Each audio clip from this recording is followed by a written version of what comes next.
इति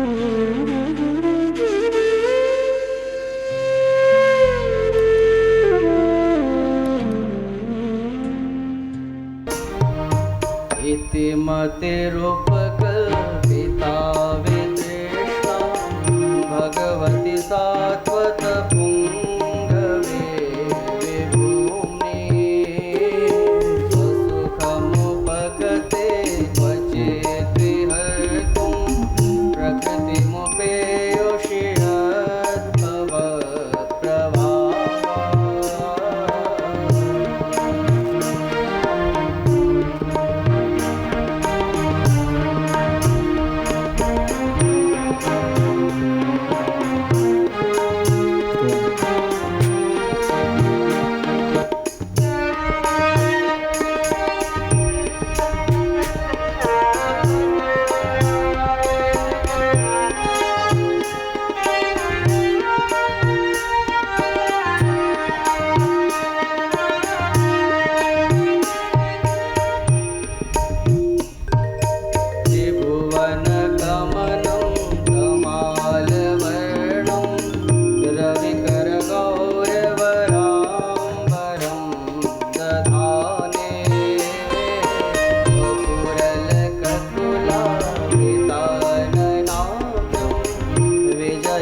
सखी वचो नमते निज परयोर्बलयोरथं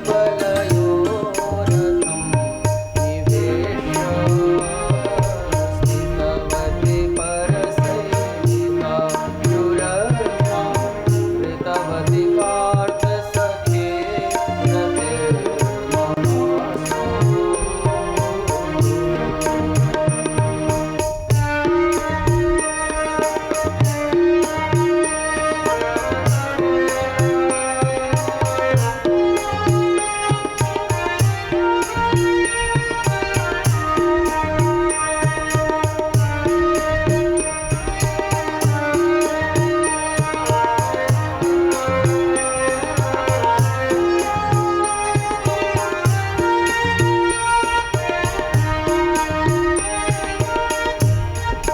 व्यवहित प्रेतनामुखं निरीक्ष्य स्वजनवधात् विमुखस्य दोषबोध्या मुमतिमहरदात्मवेदयाय चरणरति परमस्य तस्य मेस्तु स्वनिगममपहाय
गति विलास बल गुहास प्रणय निरीक्षण कल्पितो रुमाना कृतमनुकृत वद्य उन्मदाना प्रकृति मगन किलायस्य गोपवत्व मुनिगण नृपवर्य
भगवति सात्वत पुंगवे विभूम्नि।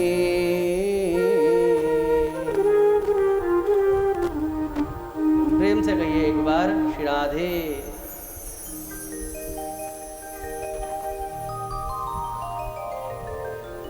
परम मंगलमय परात्पर सच्चिदानंद स्वरूप सर्वांतर्यामी सर्वव्यापक सर्वहृदयस्थ सर्वदेहस्थ सर्वाधार सर्वज्ञ सर्वेश्वर सर्वशक्तिमान सर्वगुण संपन्न अखिल ब्रह्मांड नायक श्री राधा मुखाब्ज मार्तंड मकराकृत कुंडल विभूषित वंशी विभूषित पीतांबरधारी नंद नंदन भगवान श्री कृष्ण की वांग्मय प्रतिमूर्ति श्रीमद् भागवत को कोटि कोटि वंदन अभिनंदन। परम दयालु रसराज रसराज श्री राधा वल्लभ लाल के विशेष अनुग्रह से उस परम दयालु की परमानुकंपा से हम सद्भागी हुए हैं कि निमित्त बना है श्रीमद् भागवत कथा को कराने का शुक्ला परिवार और उनके शुभ संकल्प से पूरा क्षेत्र इस पुनीत कार्य में सम्मिलित होकर अपने मानव जीवन को सफल बना रहा है। क्योंकि केवल जीना, श्वासों का अंदर आना, श्वासों का बाहर जाना, इसी को ही जीवन नहीं कहते। गरुड़ पुराण में लिखा है, आहार निद्रा भयमैथुनंच सामान्य में तत्पशुभिर्नराणाम धर्मो हि तेषाम अधिको विशेषो धर्मेण हीना पशुभि समाना। गरुड़ पुराण चीख चीख कर कह रहा है कि खाना, आहार निद्रा, खाना और निद्रा सोना, भय अर्थात अपने प्राणों के प्रति रक्षा का भाव कि मैं किसी भी प्रकार से न मरूं अथवा मैं किसी भी प्रकार से मेरा प्राण बना रहे। आहार निद्रा भय मैथुनंच और सृष्टि का विस्तार करना, ये चारों काम हम में और पशुओं में बराबर हैं। आहार खाते हम भी हैं, कोई बहुत बड़ा काम नहीं करते, खाते पशु भी हैं। आहार निद्रा सोते हम भी हैं, सोते पशु भी हैं। भय अपने प्राणों के प्रति रक्षा का भाव हमको भी है, तो अपने प्राणों के प्रति रक्षा का भाव पशुओं को भी है। अगर कुत्ते के पास में अगर डंडा लेकर भी चले जाओ तो घबराता है कि कहीं मुझे मार ना दे, तो वहाँ से दुम उठा के भाग जाता है। चींटियों का झुंड जा रहा हो, हल्का सा उंगली हल्का सा स्पर्श कर दो तो चींटियाँ ऐसी बिलक कर भागने लगती हैं, उनको लगता है कहीं हमारे प्राण ना ले ले। तो प्राणों के प्रति रक्षा का भाव केवल हमारा ही नहीं है, अपितु पशु पक्षियों को भी है। तो आहार निद्रा भय और मैथुनंच अर्थात सृष्टि का विस्तार करना, संतानोत्पत्ति करना, ये हम सोचे कि ये कोई विशेष कार्य होगा। अरे भैया ये तो पशुओं भी कर रहे हैं, हमारे तो फिर भी हम दो हमारे दो। आजकल हिंदू लोग विशेष फॉलो करते हैं, लेकिन पशु तो 10-10 20-20 की संख्या में भी बच्चे पैदा करते हैं। तो आहार निद्रा भय मैथुनंच, तो फिर तो इसका मतलब हम और पशुओं में कोई समानता ही हो गई, कोई विशेषता तो नहीं है हम में। तो गरुड़ पुराण कहता है कि हाँ विशेषता है यदि आपके जीवन में धर्म है कि धर्मो हि तेषां अधिको विशेषो।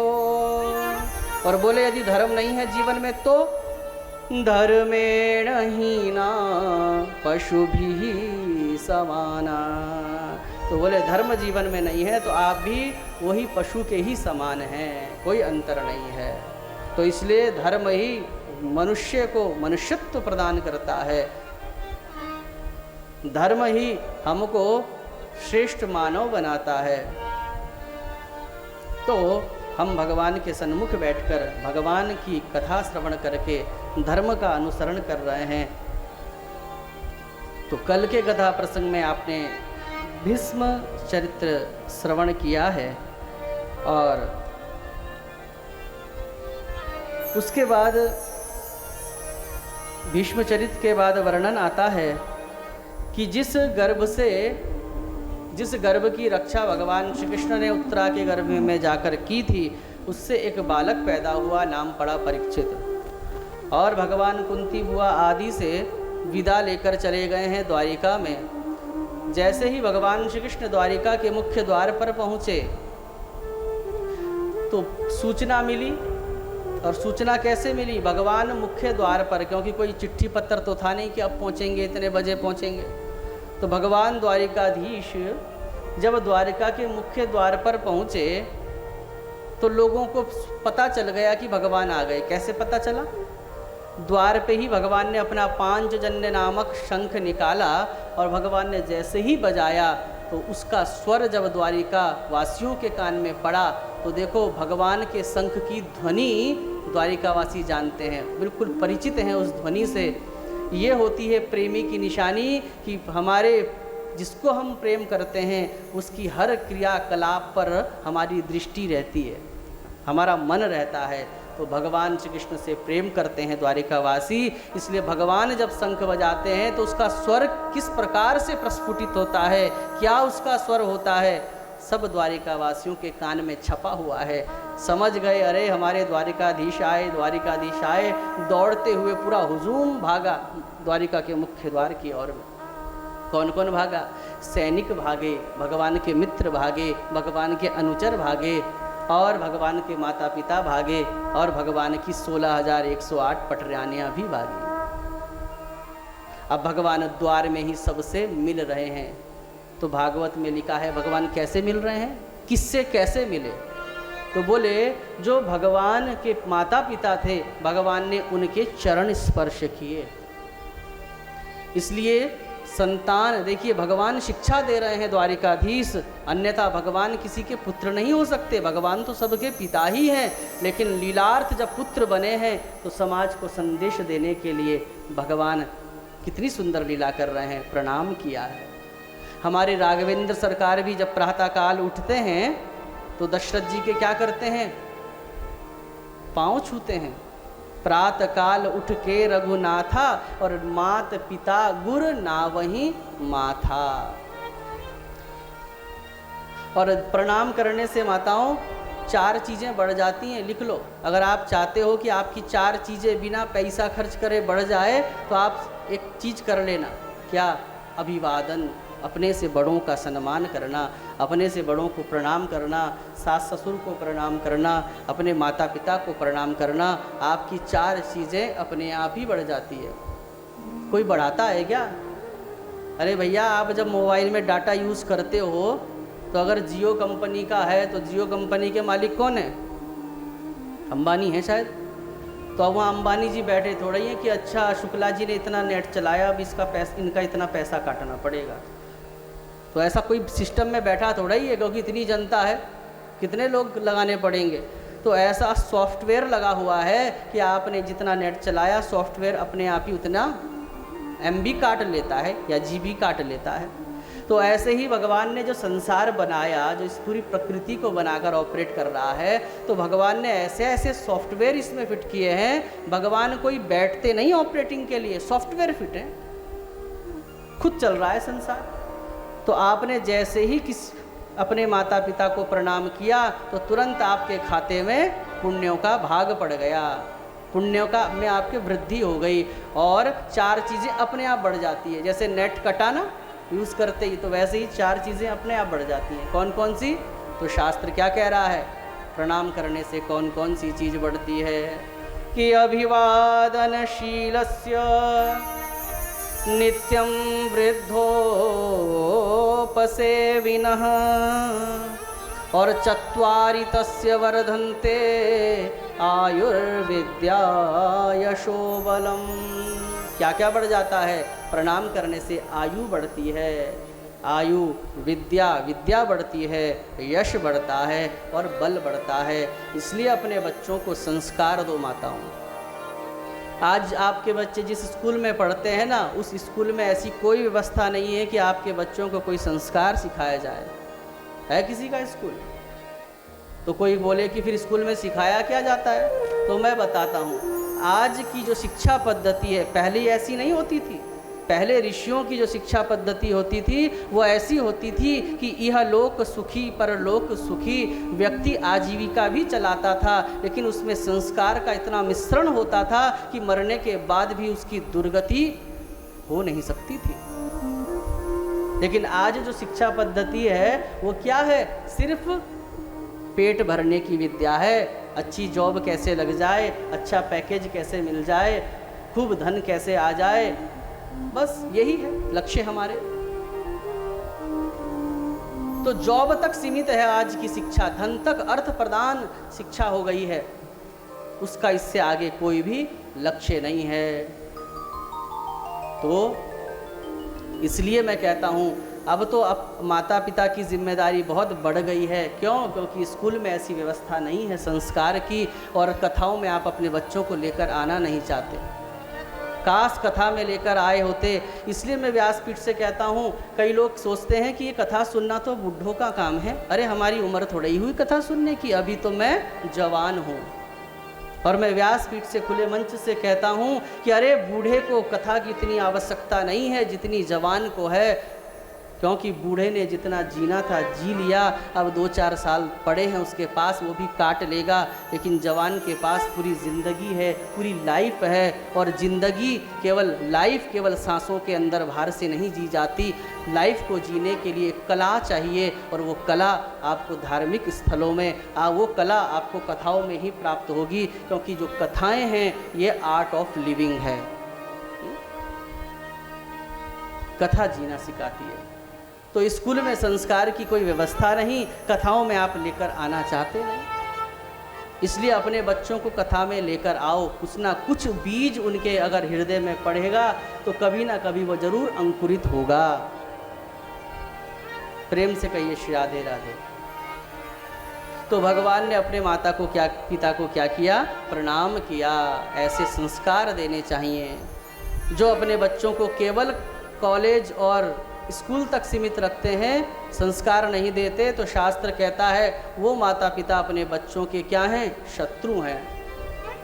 कि माता शत्रु पिता वैरी, ये न बालो